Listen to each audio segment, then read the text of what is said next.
Hello student, I'm Leelam Chandrakar from Department of Zoology। आज का हमारा टॉपिक है फिशेस स्किन एंड स्केल्स। इस लेक्चर में हम फिशेस के स्किन और उसके स्केल्स के बारे में देखेंगे। तो इसमें पहले हम देखते हैं फिशेस स्किन को, मतलब कि जो फिशेस है उसकी त्वचा कैसी होती है। तो स्किन बॉडी का आउटर मोस्ट लेयर होती है और बहुत से इंपॉर्टेंट फंक्शन भी करती है। जैसे कि स्किन जो है वो बॉडी को प्रोटेक्ट करती है। इसके अलावा स्किन से रेस्पिरेशन, एक्सक्रिएशन और आस्मो रेगुलेशन का भी कार्य होता है। और बॉडी की मेटाबॉलिक एक्टिविटी में स्किन के डेरिवेटिव्स जो है वो इम्पॉर्टेंट रोल प्ले करते हैं। इसके अलावा विशेष ऑर्गन जैसे कि इलेक्ट्रिक ऑर्गन, पॉइजन ग्लैंड भी इंटेग्यूमेंट्री डेरिवेटिव्स होते हैं। ठीक है। उसके बाद है स्ट्रक्चर ऑफ स्किन। तो फिशेस की स्किन जो है वो 2 लेयर की बनी होती हैं। इसमें से आउटर लेयर को एपिडर्मिस और इसके इनर लेयर मतलब कि जो अंदर वाली लेयर है उसको डर्मिस कहा जाता है। ठीक है। तो अगर फिशेस की स्किन को देखो तो यहाँ पे ये डायग्राम टिलियोस्ट फिशेस की स्किन का वर्टिकल सेक्शन है। ठीक है। यहाँ पे जो टिलियोस्ट फिशेस है उसके स्किन का वर्टिकल सेक्शन दिया हुआ है। तो इनका जो स्किन है वो 2 लेयर से मिलकर बना होता है। इसमें से आउटर लेयर मतलब कि जो बाहर वाली लेयर है इसे बोला जाता है एपिडर्मिस। तो यहाँ से यहाँ तक की लेयर को हम एपिडर्मिस बोलते हैं। और इसके नीचे वाली जो लेयर है, जो इनर लेयर होती है, इसको बोला जाता है डर्मिस। तो यहाँ से यहाँ तक की जो लेयर है इसको बोला जाता है डर्मिस। ठीक है। तो स्किन जो है वो 2 लेयर से मिलकर बना होगा। आउटर लेयर एपिडर्मिस होगी और इनर लेयर जो है वो डर्मिस होता है। ठीक है। अब इसकी जो एपिडर्मिस होती है मतलब कि जो आउटर लेयर होती है उसकी उत्पत्ति एम्ब्रियो की एक्टोडर्म से होती है। ठीक है। और ये बहुत सारे चपटे सेल्स की बनी होती है। इन लेयर में सबसे इनर लेयर को स्ट्रेटम जर्मिनेटिवम या फिर इसी को मेल्फिगियम लेयर भी बोला जाता है। ठीक है। तो एपिडर्मिस में जो सबसे इनर लेयर होगा इसको बोला जाता है मेल्फिगियम लेयर। ठीक है। जो कि कॉल्यूमनर सेल से बनी होती है और ये सेल जो है वो लगातार डिवाइड होती रहती है। उसके बाद सबसे ऊपर जो लेयर है, जो ऊपर की लेयर है, इसको बोला जाता है स्ट्रेटम कॉर्नियम। ठीक है। जो कि डेड सेल का बना होता है। ये एक डेड सेल का लेयर होता है। इसकी जो सेल्स होती है वो डेड होती है। ठीक है। और इन सेल्स की लेयर के बीच बीच में बिखरी हुई बहुत सारी म्यूकस ग्लैंड भी प्रेजेंट होती हैं। ठीक है। तो ये इसका आउटर लेयर होगा और इसके नीचे इनर लेयर मतलब कि मेल्फिगियम लेयर होगा। और इन लेयर के बीच की जो सेल्स है उसमें म्यूकस ग्लैंड प्रेजेंट होते हैं। ठीक है।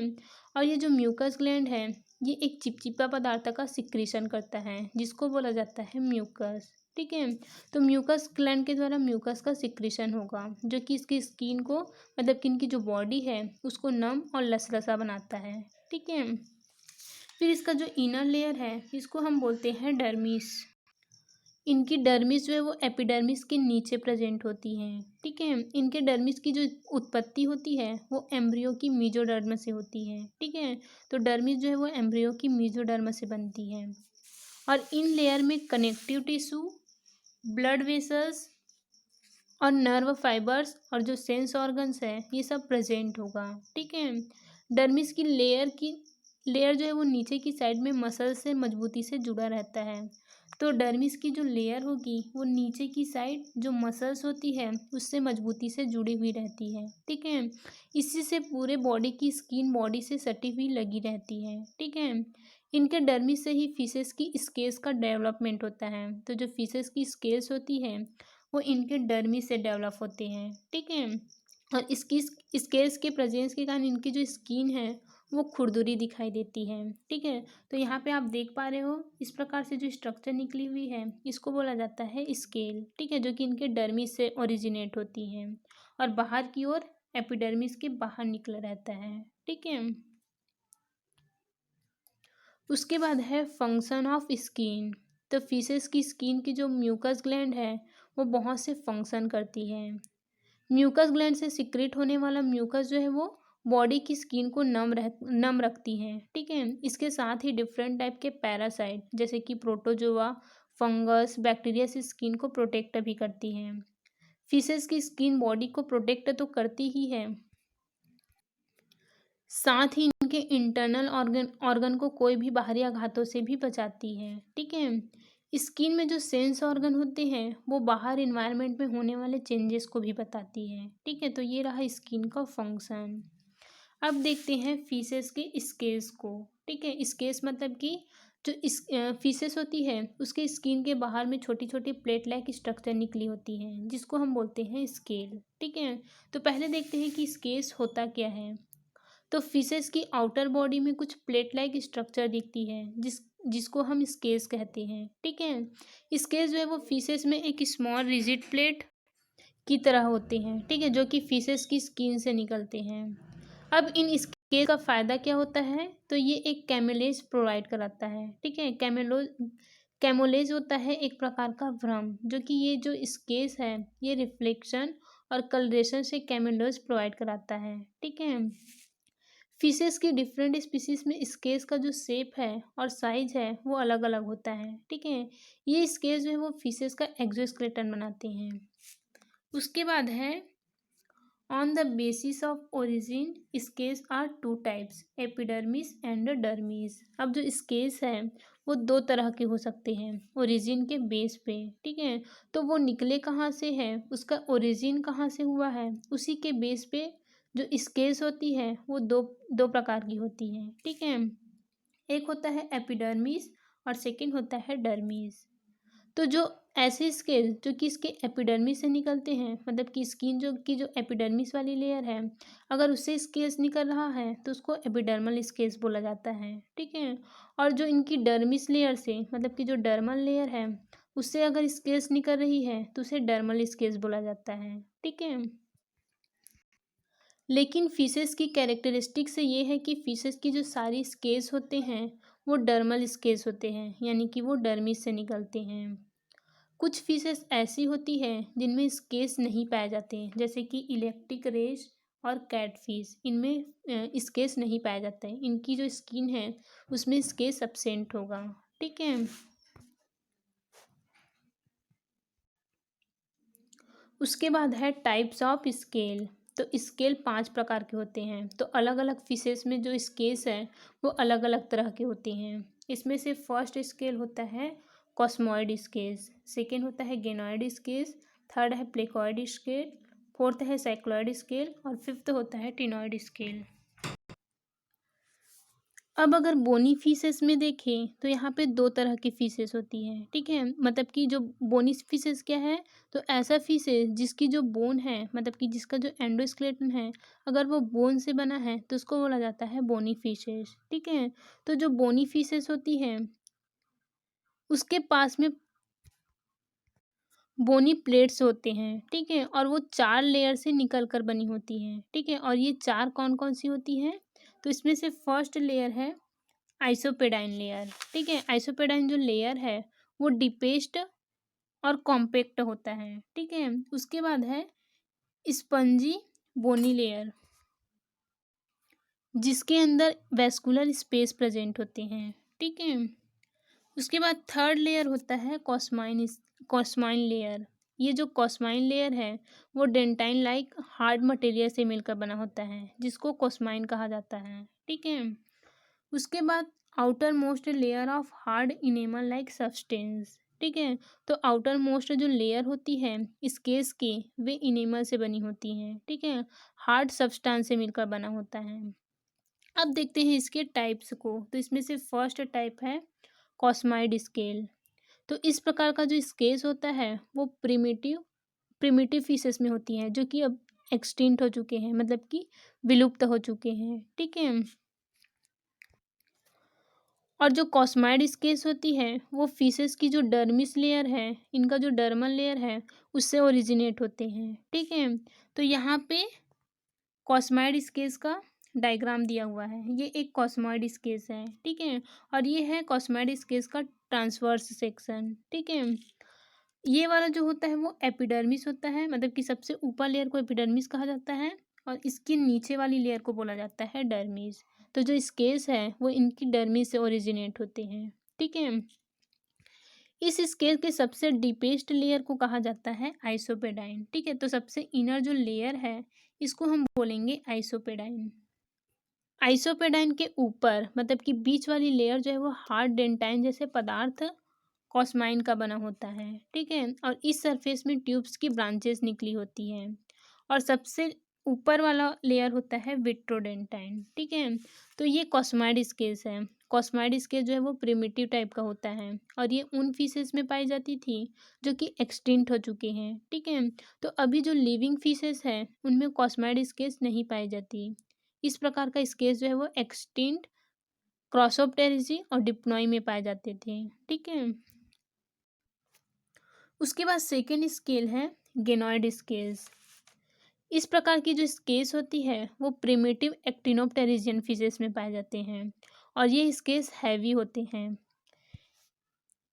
तो यहाँ पे ये एक गेनॉइड स्केल्स है, ठीक है, जो कि रोम्बाइड आकार का होता है, ठीक है। इनका जो आउटर लेयर होता है वो हार्ड इनेमल का बना होता है। इनेमल लाइक मटेरियल से बनता है जिसको गेनोइन कहा जाता है, ठीक है। तो इसका जो आउटर मोस्ट लेयर है वो गेनोइन का बना होगा। मिडिल लेयर जो है वो इनका मिडिल लेयर मतलब कि जो बीच वाला लेयर है वो गेनोइन का बना होता है और इन लेयर्स में बहुत सारे ब्रांचिंग ट्यूब्यूल्स प्रेजेंट होती हैं। और सबसे इनर लेयर मतलब कि सबसे जो अंदर वाली लेयर है वो आइसोपेडाइन होती है, ठीक है। ये मोटा और लेमिनल बोन से बना होता है जिसको हम आइसोपेडाइन कहते हैं, ठीक है। और ये जो स्केल्स होती है मतलब कि जो गेनॉइड स्केल्स है ये रोम्बाइड के आकार की होती है, ठीक है।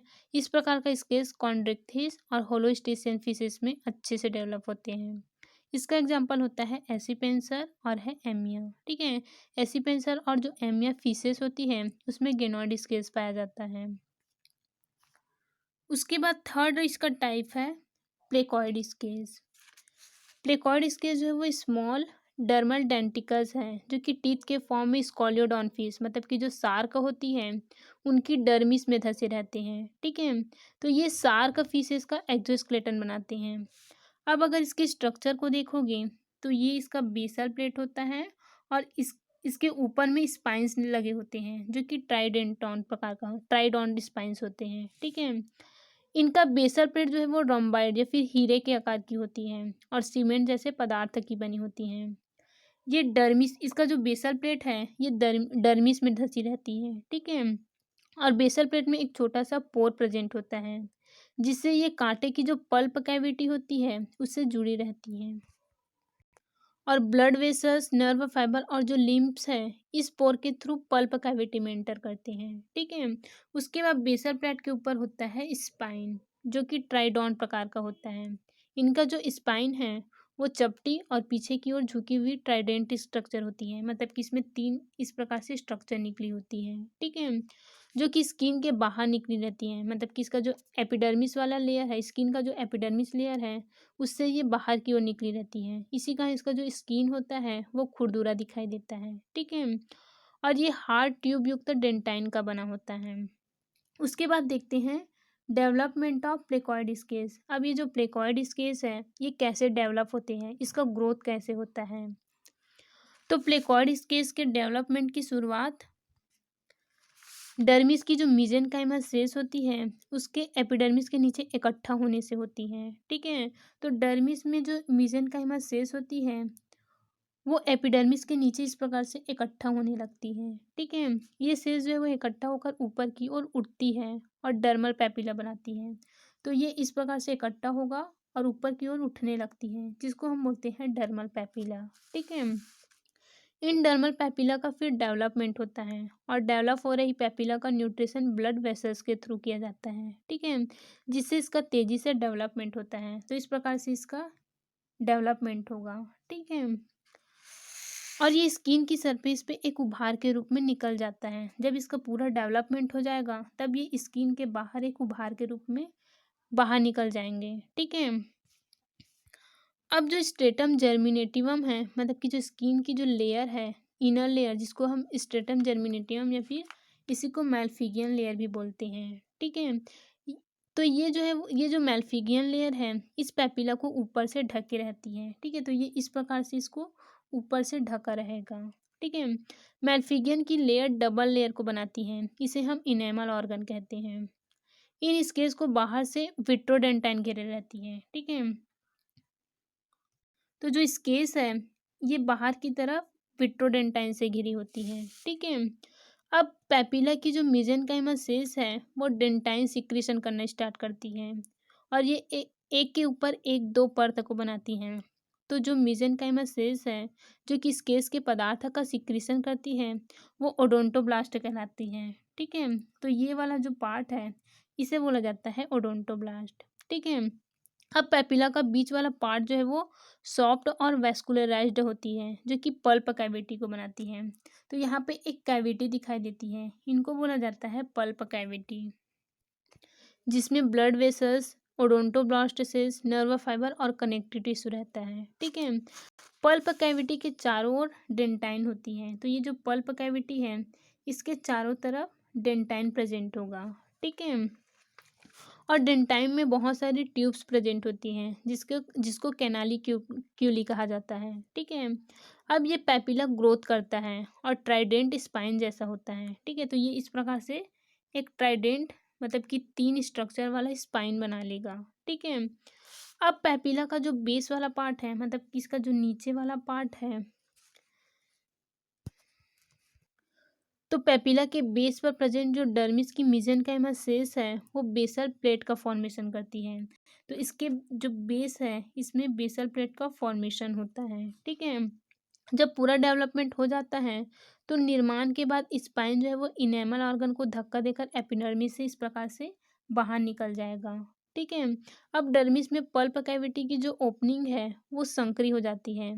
तो जब इस केस का पूरा फॉर्मेशन हो जाता है, स्पाइन जब इसके एपिडर्मिस से बाहर निकल आते हैं तब जो डर्मिस में पल्प कैविटी होती है जो ओपनिंग होती है वो संकरी हो जाती है, ठीक है। जिससे इस केस की जो डेवलपमेंट है वो आगे रुक जाती है और वो ग्रोथ करना बंद कर देते हैं, ठीक है। और पुराने और टूटे फूटे स्केल की जगह पे नए स्केल्स बनते रहते हैं। तो अगर कोई से स्केल जो है वो पुराना और टूटा फूटा हो गया तो उसकी जगह पे नए स्केल्स ग्रोथ कर लेंगे, ठीक है, नए स्केल्स बन जाएंगे। तो इस प्रकार से जो स्केल्स हैं वो फिशेस को प्रोटेक्ट करती हैं, उसकी स्किन को ये प्रोटेक्ट करेगा, ठीक है। उसके बाद फोर्थ होता है साइक्लॉइड स्केल्स। तो ये स्केल्स जो है वो सर्कुलर होता है, ठीक है। तो यहाँ पे ये वाला जो डायग्राम है ये है साइक्लॉइड स्केल, ठीक है। तो फिशेस की जो साइक्लॉइड स्केल्स होती है वो सर्कुलर होती है। इनका जो सेंटर वाला पार्ट है वो मोटा होता है और किनारे भाग से ये पतले होते हैं, ठीक है। इन स्केल्स में नीचे वाली लेयर फाइब्रस कनेक्टिव टिश्यू से बनी होती है जबकि इसका जो ऊपर वाला लेयर होता है वो बोन लाइक आइसोपेडाइन की बनती है, ठीक है, जिसे हम डेंटाइन बोलते हैं। इन स्केल्स में ग्रोथ लाइन भी प्रेजेंट होती हैं। तो यहाँ पे ये इस प्रकार से इसमें एक लाइन प्रेजेंट होगी जिसको बोला जाता है ग्रोथ लाइन, ठीक है। ये जो ग्रोथ लाइन होती है ये फिशेस की एज को बताती है, ठीक है। ये जो स्केल्स है वो बोनी फिशेस में पाई जाती है, ठीक है। उसके बाद सबसे लास्ट स्केल्स होता है टिनॉइड स्केल। ये स्केल सेंटर में मोटे और बाहर किनारे पर पतले होते हैं। तो यहाँ पे ये वाला जो डायग्राम है ये है टिनॉइड स्केल्स का, जो कि सेंटर में मोटा होगा और बाहर किनारे की तरफ पतले होते हैं, ठीक है। और ये एक कॉम्ब लाइक स्ट्रक्चर की तरह दिखती है। इन स्केल्स के ऊपर में आइसोपेडिन की पतली लेयर होती है, ठीक है। इनमें भी ग्रोथ लाइंस प्रेजेंट होती हैं, ठीक है। अब इन स्केल्स की जो पोस्टेरियर पोर्शन है, पोस्टेरियर मतलब किसका जो पीछे वाला पोर्शन है, तो ये इसका पोस्टेरियर पोर्शन होता है और ये होता है एंटेरियर पोर्शन मतलब कि आगे वाला पोर्शन। तो इसका जो पोस्टेरियर पोर्शन है उसमें एक छोटे छोटे टीथ प्रेजेंट होती हैं, ठीक है। तो इस प्रकार से इसमें टीथ प्रेजेंट होगा। इनका जो पोस्टेरियर पार्ट है इसमें छोटे छोटे टीथ प्रेजेंट होंगे, ठीक है। और इनका जो एंटेरियर पार्ट है वो अंदर की ओर इस प्रकार से दबा हुआ रहता है, ठीक है। और ये जो स्केल्स है ये भी बोनी फिशेस में पाई जाती हैं, ठीक है।